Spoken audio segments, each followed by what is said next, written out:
Hey everyone, before I start this video, I just want to say that not all of the information I'm going to talk about in this video is confirmed. There are some stuff like constellations and talent scalings that we still don't know yet. But either way, I'm going to try my best to predict what are the best options for the Yae Miko that are coming out in the next few weeks. So yeah, let's begin. When it comes to weapons, there are a couple weapons that come into mind for my most optimal ones. The first and obvious one that I can think of is Widsith, because as we know, Yae Miko is definitely a DPS or a sub DPS characters, and she is probably the only Electro character that can benefit from EM. So the reason why I pick Widsith in general is because crit damage substat is really good. She can benefit from all three of the random passives that Widsith can give: the attack, elemental damage, and EM bonus. All look really, really good for her. Widsith overall is just a really good catalyst. Sacrificial fragments, I don't think you would really use for Miko as a for a DPS character. I'd say like maybe the main reason why you'd use this weapon on her is because the EM substat, but that's really about it. Other than that, I don't think you would really want to use that on her. Lost Prayer is a pretty good stat stick. The only problem is like you're not going to be able to use her as a sub DPS because she's not going to get as much elemental damage bonus if she's off field. Now, definitely the 5-star weapon that's releasing alongside her is most likely going to be best in slot, no doubt about it. And the event 4-star weapon that is releasing in the Economia region or event is I'm assuming it's going to be very, very good with her because they wouldn't release an event with a weapon that's not good with the current 4 or 5-star, right? When it comes to other weapons, I can't see anything else. Maybe I have perception. Wine in the song. No, definitely not. The other 5-star weapons, Skyward Atlas, I think is okay. It's not amazing for Yae Miko, but if you have that for her, and it's your only option, that I'd definitely say try to go for it if you want. Memory of Dust, it can work if you want to use a shielder with her, but it's definitely not the best option. And Everlasting Moonglow, that's an obvious no. It's literally made for Kokomi, so definitely don't go for it. The Hakushin Ring, the craftable weapon in Inazuma, I'm assuming that's a support weapon that's mainly used for electro reactions. I'm pretty sure there are people that use it for Lisa, but other than that, I don't think it would be used for Miko, because yet again, she is a DPS character, and that Hakushin Ring, the craftable Inazuma weapon, is made for support, so it wouldn't really fit Miko all that well. When it comes to the best artifact sets, there aren't any really good force set bonuses that I can really think of right now. Like the force set Thundering Fury isn't really all too amazing because electro reactions that aren't really amazing at the moment. The 4-piece for the Thunder Soother is fine, but I don't. There are definitely better sets out there. So as right now, what I can think of is like running 2-piece Thundering Fury with possibly a 2-piece Shimenawas or 2-piece Gladiators. Maybe you could get away with using the 2-piece Wanderer's Troupe because she is going to scale off of Elemental Mastery. When it comes to the stats, though, definitely since she is a damage dealer, you want to go with crit rate or crit damage, and definitely go for Elemental Mastery. Feather is the same thing. So when it comes to the Sands, we don't know yet the exact scaling, but since it is emphasized that Yae Miko is going to scale with Elemental Mastery, I'm going to assume that Elemental Mastery is going to be amazing for the Sands, but we'll still have to see. When it comes to the Goblet, definitely Electro Damage Goblet. Prioritize the main stat if you want, and try to get some Elemental Mastery, but definitely go for Electro Damage first.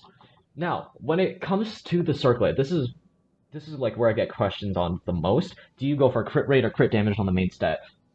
So let's say you have Widsith. Since Widsith gives a crit damage bonus, I'd say go for crit rate. If you have Lost Prayer, then that gives crit rate, go for crit damage. So mainly what I try to do is like I try to hit 60 crit rate first, and then try to build on the crit damage from there. But a lot of you might just prefer the 1-to-2 ratio, so you can go with that as well. Yeah, so obviously try to go for crit damage subs, crit rate subs, elemental mastery for sure, maybe some energy recharge. We don't know how much our adverse costs, but we do have team ideas that can help fix that energy problem as well. So you don't have to really focus on an energy recharge as much because there are so many good electro battery characters in this game right now. Constellations and talents, we don't know the exact scaling of yet, so we'll just have to wait and see what talents we should prioritize now. But if I had to take a guess, since she is a main DPS, I could guess that you could go for the main normal attacks. And as her sub DPS potential, you could go for her skill and her burst, but it's still yet to determine like what the exact scaling is right now. When it comes to team building for Yae Miko, I do have two characters right off the bat that I can pick off from the top of my head. Those two being Sucrose and Kazuha. Reason why is because Viridescent Venom is just such a really good set because it can shred elemental resistances, especially with Electro, and it's just really really nice because Electro reactions aren't just really good off the bat, so trying to decrease the damage it can do is just really really helpful, right? But if you have, especially if you have Sucrose, since Sucrose can both decrease resistance and give elemental mastery, especially if you stack EM on Sucrose, only EM, right? She's gonna be buffing Yae Miko by like 200 elemental mastery points, or even more if you get lucky with your subs, right?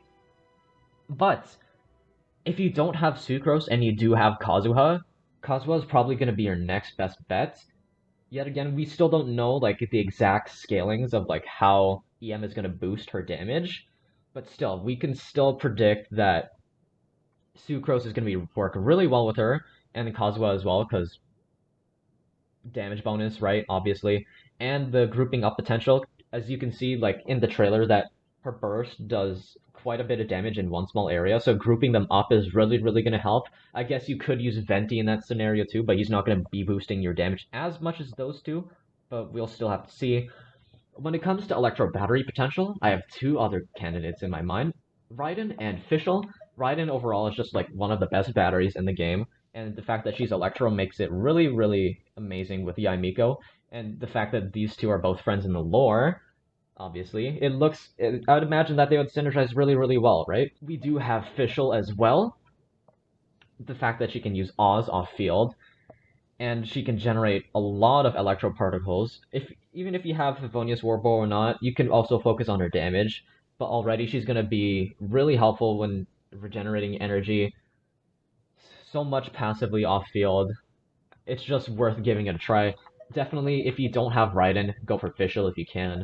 Now that leaves the last spot up for debate. If you want to run a flex option, you can use Bennett as a healer and a damage booster. We don't know if her totems or her burst damage.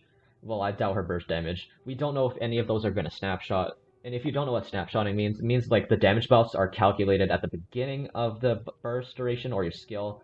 We still don't know, but I doubt that her burst is gonna snapshot. You could also use Zhongli as a way to also debuff resistances and have an easier time on field with your main carry or your main damage dealer.